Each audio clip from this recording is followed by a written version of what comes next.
ایک واقعہ سناتا ہوں خواجہ معین الدین اجمیری کا.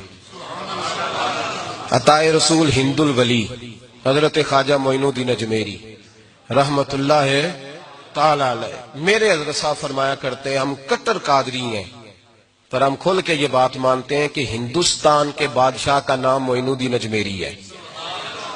یہ ببانگے دہل مانتے ہیں. بہرحال ہند الولی حضرت خواجہ اجمیری ہیں. خواجہ اجمیری جب نئے نئے آئے نا یہاں اجمیر شریف میں، آپ نے خیمہ لگایا تھا، کپڑے کا خیمہ لگا کے اس میں رہتے تھے. تو ایک نوجوان تھا، وہ باہر رہتا تھا اجمیر سے، تو وہ آیا کچھ دنوں کے لیے.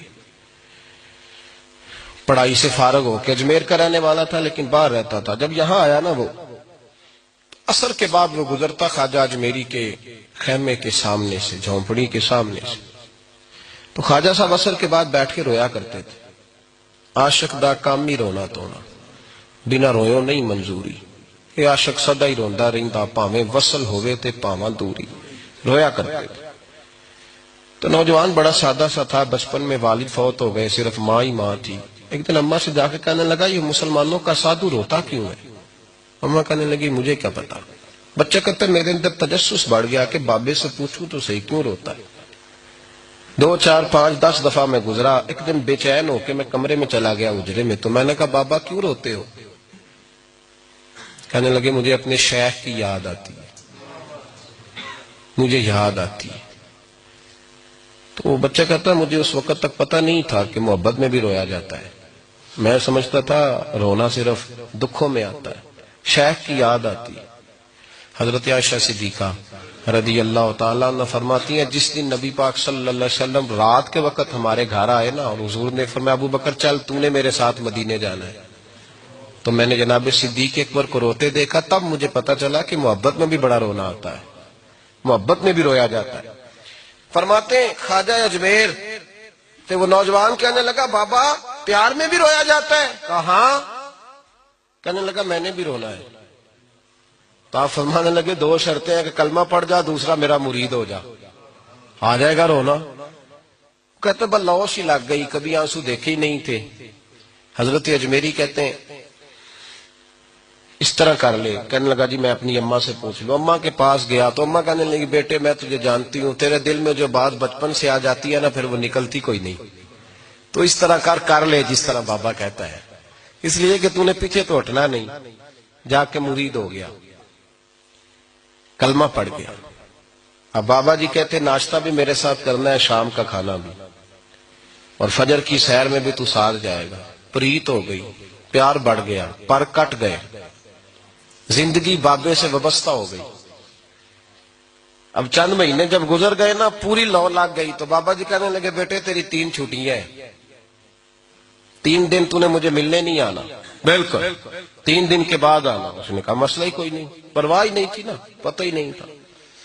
تو وہ چلا گیا گھر. صبح سے شام تک رہا. شام کو اماں نے روٹی دی تو 3 روٹیاں کھایا کرتا تھا، اب ایک لقمہ بھی نہ توڑا جائے. اماں کہتی بیٹے خیر ہے؟ اماں جی پتہ کوئی نہیں، کوئی اندر کمی ہے کسی چیز کی، کوئی خبر نہیں، پتہ کوئی نہیں. خواجہ صاحب رحمت اللہ تعالی علیہ کا وہ مرید اماں بار بار پوچھتی لیکن کوئی بات ہو تو بتائے نا. کچھ نہیں اماں کوئی نہیں. بڑی مشکل سے شام ہوئی، شفق غائب ہوئی، اندھیرا جو چھایا، ساری دنیا بستر پہ لیٹ گئی. تو اس نے اٹھ کے چھت پہ گھومنا شروع کر دیا.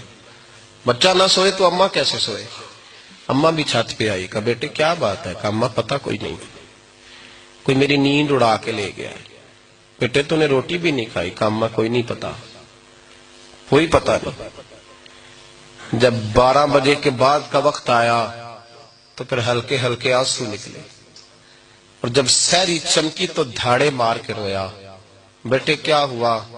لگا اماں میں نے بابا جی کے پاس جانا ہے، اسے کہے مہربانی کرے، میں نہیں، یہ جدائی میرے بس کا روگ نہیں، اب نہیں میں نہیں رہ سکتا. فجر کی نماز پڑھ کے تو اماں گئی، کہنے لگی مہربانی کر اسے بلا. تو بابا جی کہنے لگے اسے کہے ابھی تو 1 دن گزرا ہے، ابھی تو وقت بڑا پیچھے ہے، ابھی ٹائم ہے. بس اگلے دن کی جو شام ہوئی تو ماں کے قدموں میں گر گیا، کہنے لگا خدا کا واسطہ اسے کہو میرا نہیں گزارا ہوتا، اب نہیں، اب عادی ہو گیا، اب اگر اس کی دید کا نشہ نہ ملا تو مر جاؤں گا۔ حضرت اجمیری رحمت اللہ علیہ کے پاس اماں روتی ہوئی آئی، کہنے لگی بابا مجھے نہیں پتا تیرا اس کا رشتہ کیا ہے، میں تو ماں ہوں۔ اس کے آنسو گرتے ہیں تو میرا کلیجہ پھٹتا ہے، وہ جب روتا ہے تو میری جان نکلتی ہے، مہربانی کر اسے دید کا نشہ دے، میرا بیٹا ہے بلکتا ہے دیکھا نہیں جاتا۔ جب یہ لفظ کہے تو آپ فرمانے لگے ماں تو اب ایس کرنی کی ہو تو میرے رسول دیدار منع کر دیتے ہیں، تو ماں بن کے آئی ہے تو تجھے کیسے روک دوں؟ فرمایا جا اسے کہہ آ جائے۔ اب وہ وہاں سے نکلا تو دوڑا آیا اور آ کے کھڑا ہوا تو حضرت اجمیری مریدوں کو سبق پڑھا رہے تھے، کتاب کھلی ہوئی، بات ہو رہی تھی مریدوں کے ساتھ گفتگو ہو رہی۔ وہ آ کے کھڑا ہو گیا، ایک نظر یوں اٹھائی تو دروازہ، بڑی دیر سے کھڑا، یوں نظر اٹھائی اس کی طرف دیکھا، بس دیکھا ہی تھا کہ وہ دھاڑے مار کے رونے لگا۔ تو حضرت اجمیری نے مسکرا کے ایک جملہ کہا، فرمایا پتہ چل گیا محبت میں بھی رونا آیا کرتا ہے، پتہ چل کے دوڑ کے قدموں میں آیا۔ اور پھر لوگ کہتے ہیں جب وہ آیا نا تو آنسو حضرت اجمیری کے بھی نکل گئے، رو پڑے، آہیں نکلی۔ فرمانے لگے بیلیا رات سویا نہیں نا؟ کہا حضور نہیں۔ فرمایا میں بھی نہیں سویا، تو اگر بیدار تھا تو کل شام روٹی نہیں نہ کھائی؟ حضور نہیں کھائی۔ فرمایا میں نے بھی کوئی نہیں کھائی۔ یہ محبت دو طرفہ ہوتی ہے، یک طرفہ تھوڑی ہوتی ہے، اگر تو نے نہیں کھائی تو میں نے کب کھائی؟ میرے بھائی ہمارے مشائخ نے محبت کی زنجیروں میں باندھا مریدوں، تو بند گئے، گزارے ہی نہیں ہوتے تھے۔ قطب الاقطاب حضرت خواجہ قطب الدین بختیار کاکی رحمت اللہ علیہ فرماتے میں حضرت خواجہ معین الدین چشتی رحمت اللہ علیہ کی خانقاہ میں بیٹھا تھا، اچانک ایک تاجر، ایک دنیا دار شخص آیا۔ حضرت خواجہ معین الدین چشتی رحمت اللہ تعالی علیہ کے سامنے بیٹھے ہوئے آپ کے ایک مرید شیخ علی علیہ رحمہ جن کا نام تھا، ان کی طرف وہ تاجر تیزی سے بڑھا اور شیخ علی کا گریبان پکڑ لیا۔ میرے پیسے کب دو گے اور کتنے وعدے کرو گے؟ لاؤ میری رقم واپس کرو۔ حضرت خواجہ معین الدین چشتی رحمت اللہ علیہ ساری صورتحال سے بے خبر تھے، جلدی سے اٹھے اور اٹھ کر کے اس تاجر سے کہا کہ معاملہ کیا ہے، بات کیا ہے؟ کہا حضور بہت عرصے تھے آپ کے اس مرید شیخ علی نے میری رقم دینی ہے اور واپس نہیں کرتا۔ خواجہ صاحب علیہ رحمہ نے شیخ علی کی طرف دیکھا اور فرمایا یہ معاملہ کیا ہے؟ عرض کی حضور غریب ہوں، کمزور ہوں، تنگ دست ہوں، قصدن ایسا نہیں کر رہا، اس سے کچھ مہلت لے چکا ہوں، وہ ختم ہوئی، اب اور مہلت کا سوالی ہوں، اور یہ مجھے مہلت دینے کو تیار نہیں ہے۔ خواجہ اجمیر علیہ رحمہ نے اس تاجر کی طرف دیکھا اور فرمایا غریب ہے، مجبور ہے، اس وقت تنگ دست ہے، اس کو کچھ مہلت دے دو، یقیناً تمہاری رقم لوٹا دے گا۔ اس نے حضرت خواجہ علیہ رحمہ کے ساتھ بھی توہین آمیز لہجہ معاذ اللہ اختیار کیا، ابھی لے کر کے جاؤں گا، پوری رقم لے کر کے جاؤں گا، ورنہ نہ صرف یہ کہ اسے رسوا کروں گا بلکہ میں اسے بازاروں میں کھینچوں گا۔ خواجہ قطب علیہ رحمہ فرماتے ہیں جتنے لوگ وہاں بیٹھے تھے ان سب کی طرف جب شیخ علی دیکھتے تو کمزور پڑتے، روتے، میرے پیر بھائیوں کے بیچ آ کر سرعام اتنے لوگوں میں میری اتنی رسوائی کر ڈالی۔ خواجہ اجمیر نے اپنی اس مرید کی آنکھوں میں جب آنسو دیکھے تو بڑا ہی دل نرم ہوا، اس کو کہا کچھ مہلت دے دے، اس نے کہا نہیں نہیں مجھے تو ابھی اپنی رقم چاہیے۔ خواجہ صاحب رحمت اللہ علیہ نے زمین پر چادر بچھائی، چند سکے جیب سے کیا نکالے تھے کہ اللہ تبارک و تعالیٰ نے بھرے خزانوں سے دولت عطا فرما دی، یہ ہے تمہاری رقم، اٹھاؤ اور لے جاؤ۔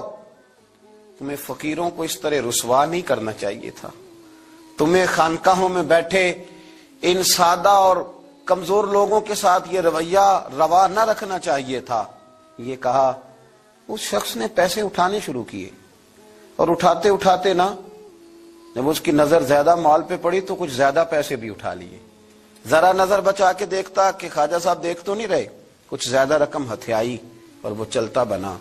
حضرت خواجہ علیہ رحمہ نے شیخ علی کو تھپکی دی، فرمایا اللہ نے تمہاری عزت رکھی، پر ایک بات میری یاد رکھنا، جب بھی بھروسہ کرنے کو دل ہوا جب بھی کسی طرف سہارا ڈھونڈنے کا دل ہوا تو یا خدا کی طرف دیکھنا یا محمد مصطفیٰ کی طرف دیکھنا صلی اللہ علیہ وسلم۔ یہ کیا درویشوں کا کیا کام کہ وہ دنیا داروں سے پیسے لے اور دنیا داروں کے ساتھ معاملات کرے، تمہاری یہ روش اچھی نہیں، لیکن اللہ نے تمہارا وقار رکھا۔